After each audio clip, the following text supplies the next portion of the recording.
우리 한번 같이 하겠습니다. 하나님을 믿는 자, 하나님을 믿는 자. 오늘 설교는 제가 이 질문을 한번 던지고 말씀을 이어가도록 하겠습니다. 정말 하나님을 믿는 자로 살아본 경험이 있습니까? 이 질문을 먼저 던지고 싶어요. 정말 하나님을 믿는 자로 살아본 경험이 있습니까?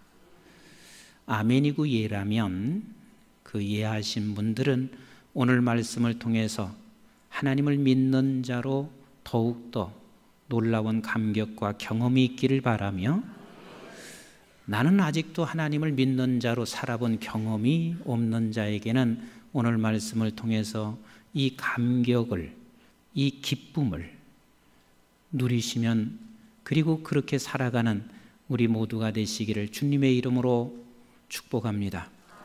오늘 본문은 이렇게 시작하고 있습니다. 우리 한번 36절을 같이 읽어보도록 하겠습니다. 시작. 너에게 아직 빛이 있을 동안에 빛을 믿으라.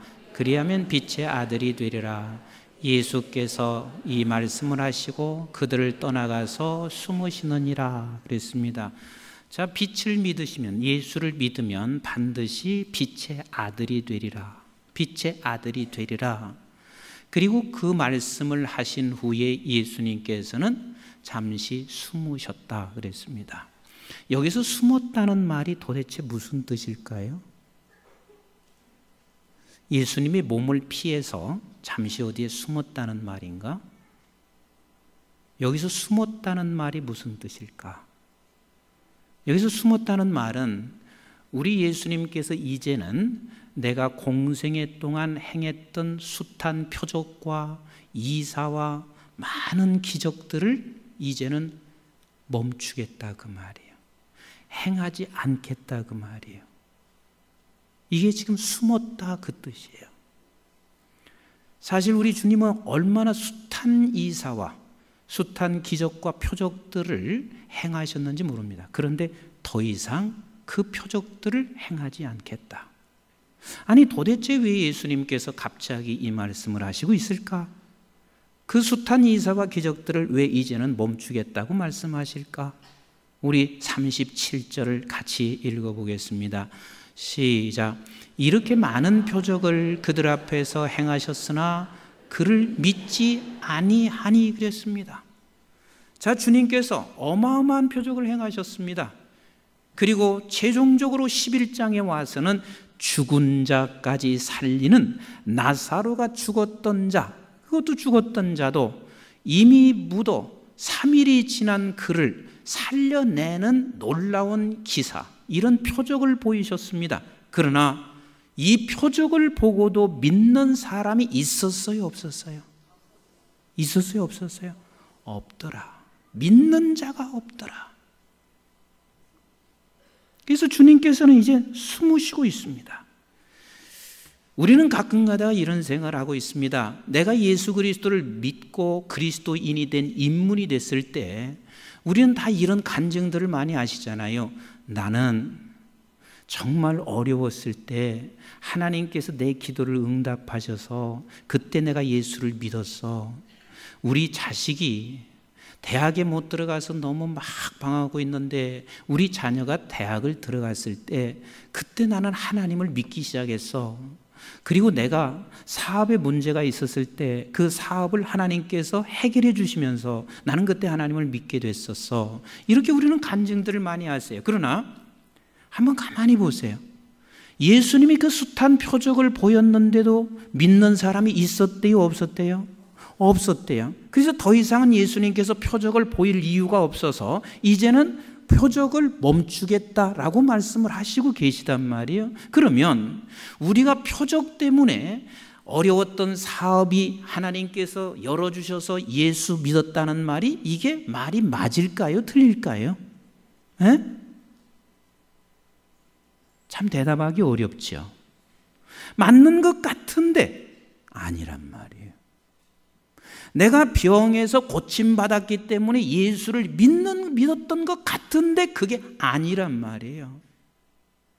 우리는 예수를 믿었던 하나님의 그리스도인이 된 그 인문 자체가 우리는 세상에 어떤 내게 일어난 표적이나 아니면 어떤 사람이 나를 끌고 왔거나 내 아내가 억지로 나를 끌고 여기 앉다 보니까 어떻게 내가 믿어졌거나 이렇게 해서 믿어질 사람은 전혀 없습니다. 나 혼자 그렇게 나는 그런 일이 있어서 내가 예수를 믿었다고 말을 하고 생각하고 있을 뿐이지 결단코 그것 때문에 예수를 믿을 사람은 한 사람도 없다는 거예요.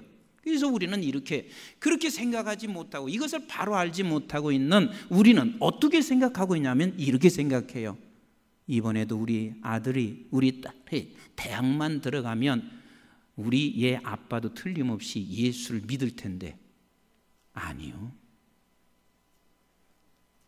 내 남편의 사업이 완벽하게 하나님께서 길을 열어주시면 우리 가정 전체가 다 예수를 믿을 텐데 아니요. 이 사람 병만 치료해주면 예수 그리스도를 믿을 텐데 내가 그리 생각할 뿐이지 그게 그렇지 않단 말이에요. 예수님이 오셔서 별의별 표적을 행했어도 저들은 예수를 믿지 아니함으로 말미암아 나는 더 이상 이제는 이 표적을 행하지 않겠다라고 말씀하시고 계신 우리 주님이세요.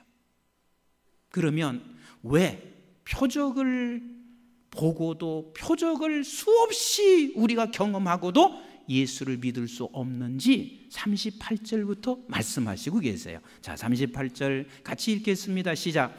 이는 선지자 이사야의 말씀을 이루려 하심이라. 이르되 주여 우리에게서 들은 바를 누가 믿었으며 주의 팔이 누구에게 나타났나이까 하였더라 그랬습니다.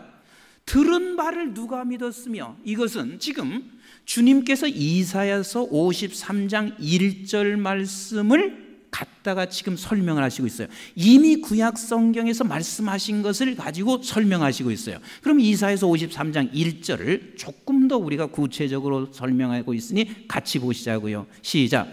우리가 전한 것을 누가 믿었느냐? 여호와의 팔이 누구에게 나타났느냐? 그랬습니다. 그러니까 우리는 가끔 이럴 수가 있습니다. 나는 임 목사님 설교 듣다가 설득당해서 예수 믿었어. 이것도 아니라는 거예요. 누가 전한 것을 믿었느냐는 거예요. 누가 와서 전했는데도 지금 못 믿어요? 실제 빛 대신 예수님이 와서 전했는데도 못 믿어. 전했는데도 못 믿어. 그러면 누가 와서 전한들 저들이 믿겠느냐? 누가 와서 전한들 믿겠느냐? 왜 그러냐면 이래서 못 믿는다는 거예요. 39절과 40절을 읽어보세요. 아니, 성경이 기가 막혀요. 하여튼 뭐 어떻게 이렇게 기가 막힌지 몰라. 우리 한번 39절 40절 시작. 그들이 능히 믿지 못한 것은 이 때문이니 곧 이사야가 다시 일렀으되. 자, 믿지 못한 것은 이 때문이라는 거예요. 누가 와서 전해도 못 믿고 표적을 아무리 행해도 못 믿는 것은 이 때문이니. 그리고서 40절 시작. 그들의 눈을 멀게 하시고 그들의 마음을 완고하게 하셨으니 이는 그들로 하여금 눈으로 보고 마음으로 깨닫고 돌이켜 내가 고침을 받지 못하게 하려 함이라 하였음이라. 자, 누가 와서 말해도 못 믿는 이유, 예수님이 와서 못 믿는 이유, 예수님이 숱한 표적, 다시 말하면 죽은 자까지 살리는 표적을 보여도 못 믿는 이유가 뭐냐면 내 눈이 멀었어. 내 마음이 완고해서. 다시 말하면 그 어떤 표적을 보여준다고 해도 눈이 멀었으니 볼 수 있어요? 없어요? 없어요. 누가 와서 예수님조차도 오셔서 그 빛 되신 분이 오셔서 내가 빛이라고 말씀을 하셔도 저들이 깨달을 수 없는 게 뭐 때문에 그래요? 내 마음이 완고해서. 그래서 여기서는 내가 그렇게 만들었다고 말씀하시는 것 같이 우리는 느낄 수가 있지만 사실은 그게 아니라 모든 인간은 태어날 때부터 우리는 장님이요, 모든 인간은 마음이 비뚤어졌고 마음이 고장나 있고 마음이 완악한 자다, 그 말이에요. 그래서 이 말씀도 여기서 지금 주님께서 인용을 해서 지금 말씀하시고 있는데 이사야서 6장 우리 5절부터 같이 읽어보세요. 참 기가 막혀요. 자, 5절 시작. 그때에 내가 말하되 화로다 나여 망하게 되었도다. 나는 입술이 부정한 사람이요 나는 입술이 부정한 백성 중에 거하면서 만군의 여호와이신 왕을 베었음이로다 하였더라. 그때의 그 서랍 중에 하나가 부젓가락으로 제단에서 집은 바 핀 숯을 손에 가지고 내게로 날아와서 그것을 내 입술에 대며 이르되 보라 이것이 내 입에 닿았으니 내 악이 제하여졌고 내 죄가 사하여졌느니라 하더라. 내가 또 주의 목소리를 들으니 주께서 이르시되 내가 누구를 보내며 누가 우리를 위하여 갈꼬 하시니 그때에 내가 이르되 내가 여기 있나이다 나를 보내소서 하였더니, 자 여기까지 멈추시고 잘 들어보세요. 지금 세상을 보니 화가 미쳤습니다. 화로다 화로다. 그런데 놀라운 일이 벌어지고 있습니다. 그들이 고쳐지고 있는 거예요. 근데 고쳐지고 있는데 그것을 보게 하시고 주님이 뭐라고, 하나님이 뭐라고 하시면 내가 누구를 보낼꼬 그랬어요. 그러니까 이사야가 그 소리를 딱 들으면서 이사야가 하는 소리가 뭐라고 했냐면 나를 보내주세요. 나를 보내주세요. 내가 저들에게 가서 고치는 일에 내가 하겠습니다 하고 나를 보내주세요 하고 말을 했어요. 이게 지금 여기서 40절에 하시는 말씀이요. 나를 보내주세요. 그랬더니 그 다음에 하시는 말씀을 같이 읽어봐요. 시작.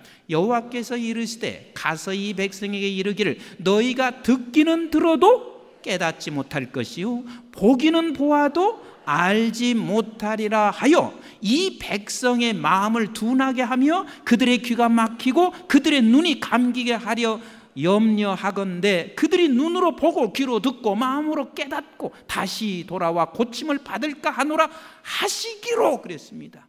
그러니까 저들이 지금 깨달을 수 없는 것은 네 마음이 완악하고 네가 눈은 봐도 볼 수 없는 자이기 때문에, 그래서 본래 인간이 그런 자이기 때문에 어떤 표적을 행한다 할지라도 저들이 예수를 알 수 없고 어떤 자가 와서 말씀을 증거한다고 해도 깨달을 수가 없다 그 말입니다.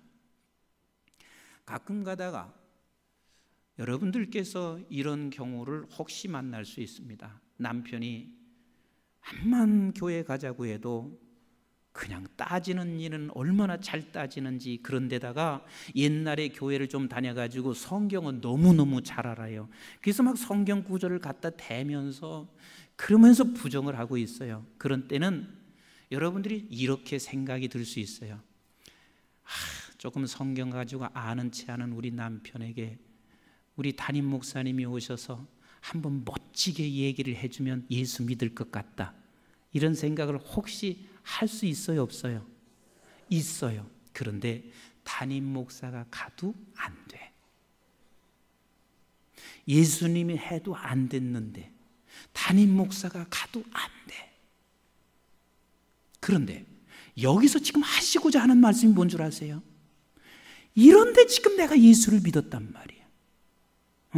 표적을 보아도 예수를 못 믿고 누가 와서 이야기를 하고 말씀을 전해도 마음이 완악해서 예수를 못 믿는데 지금 내가 예수를 믿고 있단 말이에요.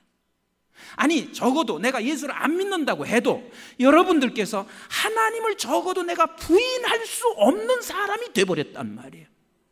이게 어떻게 된 거예요? 나사로가 죽었다 살아났는데도 예수를 못 믿었어요. 예수님이 와서 가르쳤는데도 저들은 마음이 완악해서 저들이 깨달아 듣지를 못했어요. 그런데 지금 나는 예수를 적어도 조금이라도 믿고 있어. 적어도 나는 하나님을 부인할 수 없는 자리까지 지금 서 있어. 확실하게 생각, 하나님 살아계십니다, 이렇게는 내가 말을 못해도 부인할 수 없는 자리에 서 있어. 이게 어떻게 된 거예요? 뭐가 이렇게 만들었어요? 이것 좀 한번 생각하자는 거예요. 오늘 본문은 이것을 우리가 생각하기를 원하는 거예요. 너가 지금 예수를 믿었는데 표적을 봐도 안 믿는 사람이고, 그리고 아무리 예수님이 와도 깨닫지 못하는데 내가 예수님을 자그만큼이라도 믿고 있어요. 조금이라도 내가 믿고 있어요. 무엇이 이게 만들었어요? 어떻게 된 거예요? 우리 한번 따라서 합시다. 장님이 완악한 마음이 완전히 죽어버리고 새롭게 만들어졌다.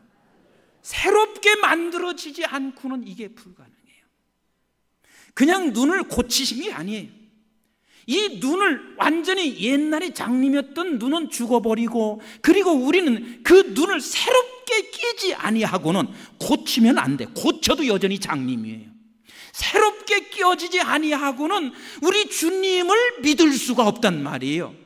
새롭게 내 마음을 바꾸지 아니하고는 무슨 소리가 들려와도 그 말씀이 내게 깨달아질 수가 없단 말이에요. 그러면 내가 예수 그리스도를 조금이라도 믿고 부인할 수 없는 자라는 이야기는 내가 새롭게 태어났기 때문이라는 증표예요. 그러면 이게 얼마나 엄청난 사건이냔 말이에요. 내가 예수를 믿는다는 것이 단순하게 이 세상에 조금 복을 받고, 예수를 믿는다는 게 사업이 조금 잘 되고, 이것도 다 좋은 일이잖아요. 예수를 믿는다는 게 내 자식이 조금 잘 되고, 이 정도가 아니라 예수를 믿는다는 것은 나를 완전히 새롭게 만드셨다. 그래서 고린도후서 5장 17절에 이렇게 말씀하시고 있는 거예요.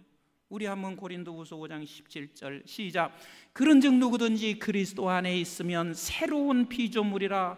이전 것은 지나갔으니 보라 새 것이 되었도다. 이게 우리예요.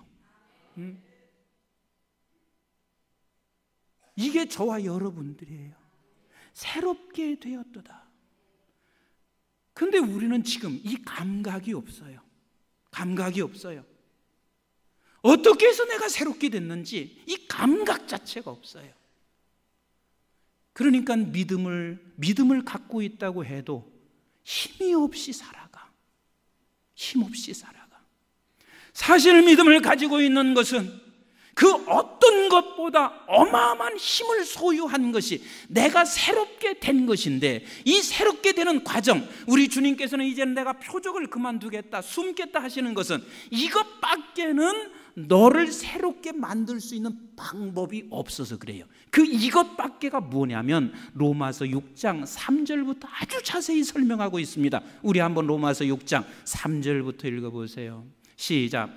무릇 그리스도 예수와 합하여 세례를 받은 우리는 그의 죽으심과 합하여 세례를 받은 줄을 알지 못하느냐? 그러므로 우리가 그의 죽으심과 합하여 세례를 받음으로 그와 함께 장사되었나니. 믿으시면 아멘.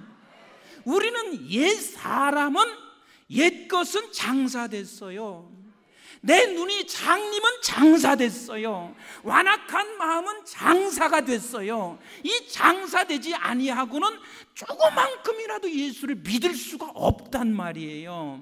자, 계속 읽어볼까요? 장사되었나니 시작.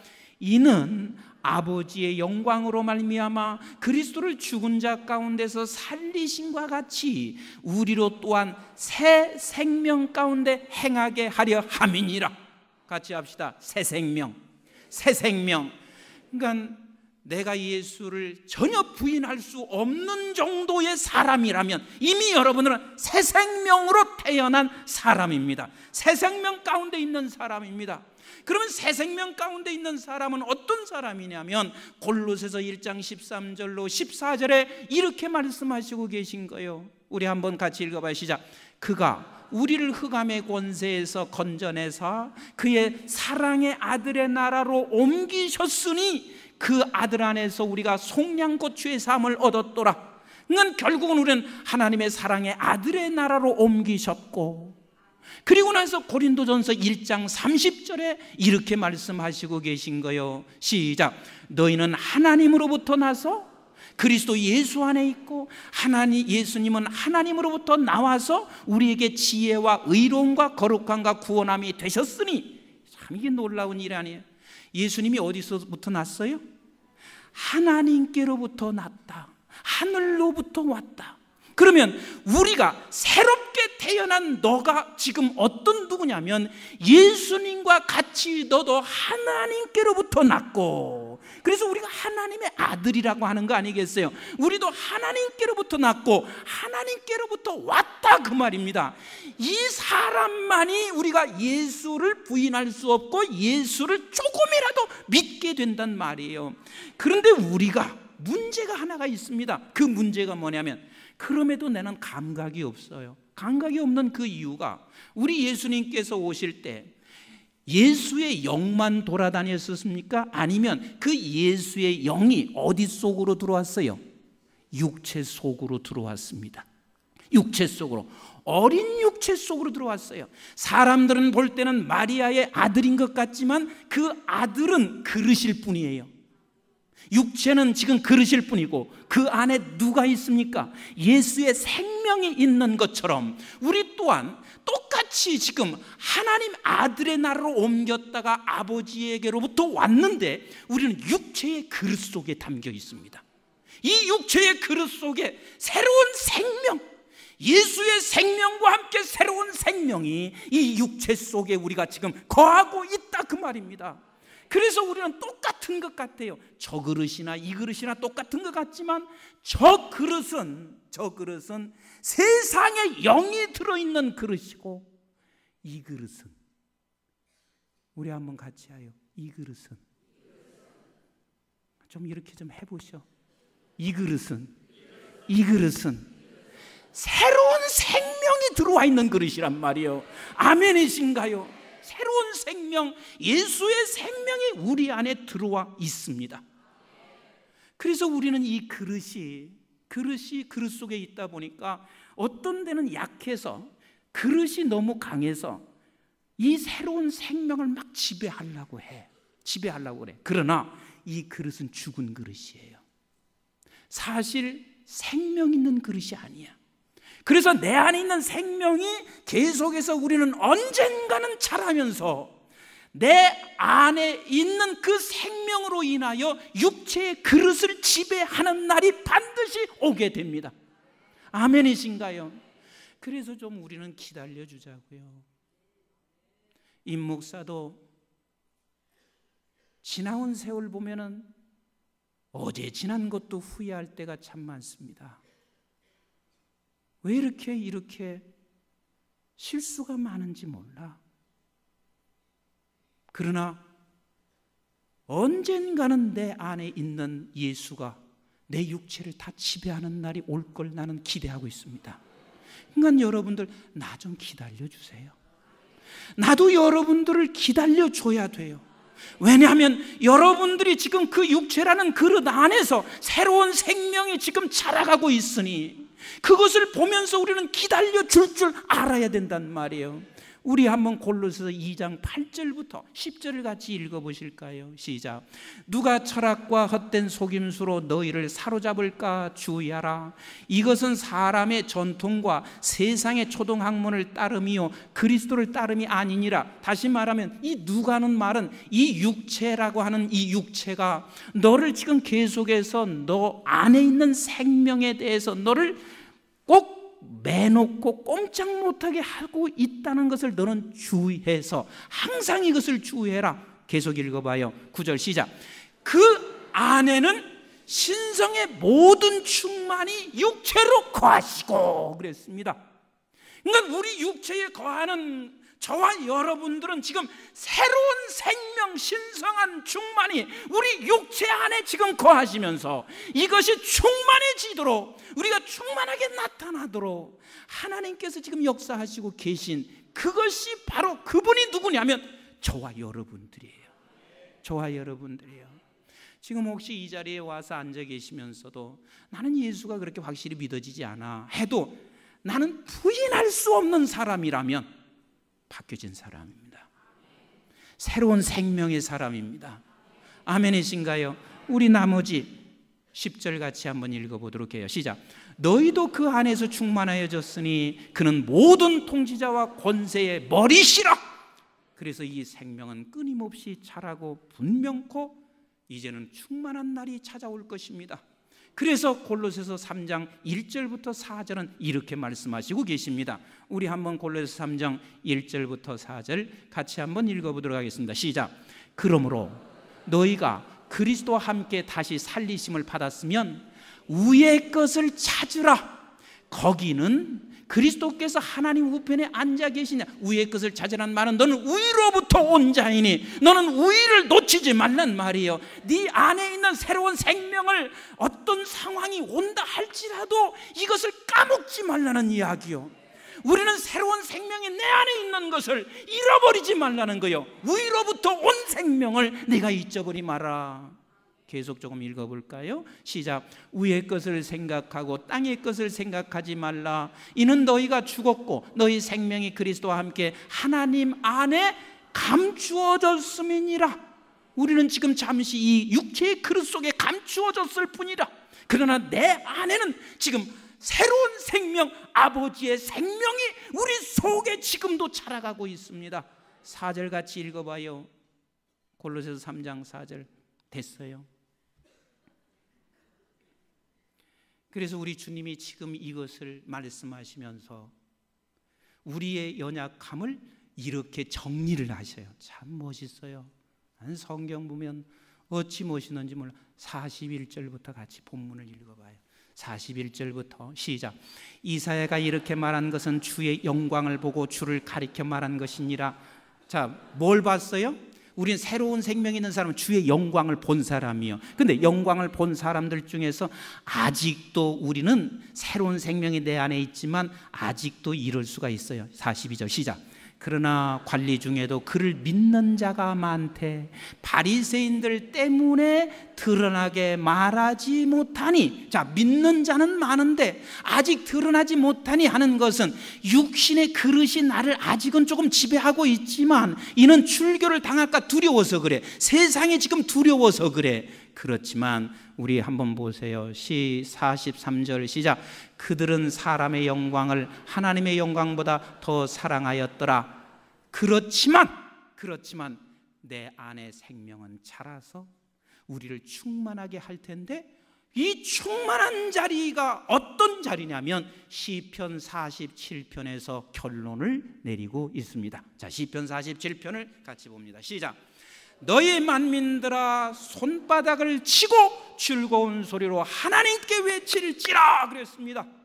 그러니까 우리가 정말 내가 하나님을 믿는 자로 살아본 적이 있습니까? 라는 이 질문이 뭐냐면 우리는 손바닥을 치고 즐거워하는 일이 내 자녀가 대학을 들어갔거나 아니면 아파서 치료됐거나 사업의 문이 열렸을 때는 손바닥을 치고 즐거운 소리로 하나님께 외쳤는지 모르지만 그러나 이제 우리는 내 안에서 새 생명이 있는 것에 대하여 내가 예수를 믿은 것은 새 생명으로 바뀌어진 것에 대하여 우리는 손바닥을 치고 즐거워하며 외치는 날이 있기를 원하시고 계신 거예요.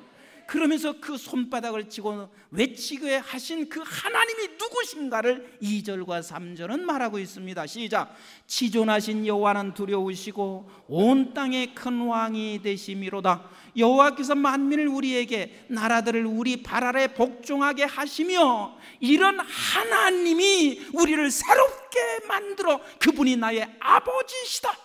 그러면서 4절에 우리가 손바닥을 쳐야 할 이유는 이것 때문이다. 4절 시작.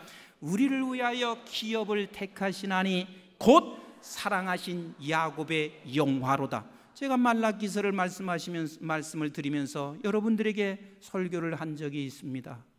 이스라엘 백성들을 향해서 내가 너희들을 사랑했도다. 내가 너희를 사랑했도다. 근데 사랑했다는 말을 듣는 이스라엘 백성들이 뭘 했댔어요?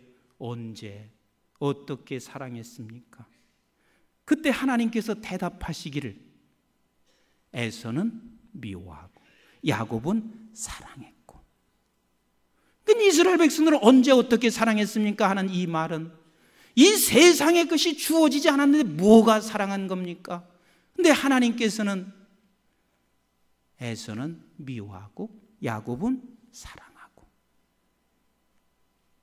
다시 말하면 에서는 본래 그 인간이란 말이에요. 미워했다는 게 여러분 미워한다는 그 말이 아니라 본래 인간으로 놔뒀단 말이에요. 그러나 야곱은 새롭게 새롭게 만들어서 내 아들로 기업을 삼으셨단 말이에요. 그래서 하나님의 영광을 보게 했단 말이에요. 그것이 내가 너를 사랑한 것이고, 그것 때문에 너는 손바닥을 치며 외쳐라. 이게 복음이에요. 이게 복음이야. 이게 복음이에요. 정말 우리 기독교가 이것 때문에 손바닥을 치며 외치는 자, 이게 복음이에요. 그러면서 5절에 이렇게 말씀하시고 있어요. 우리 5절을 읽어보세요. 시작. 하나님께서 즐거운 함성 중에 올라가시며 여호와께서 나팔 소리 중에 올라가시도다.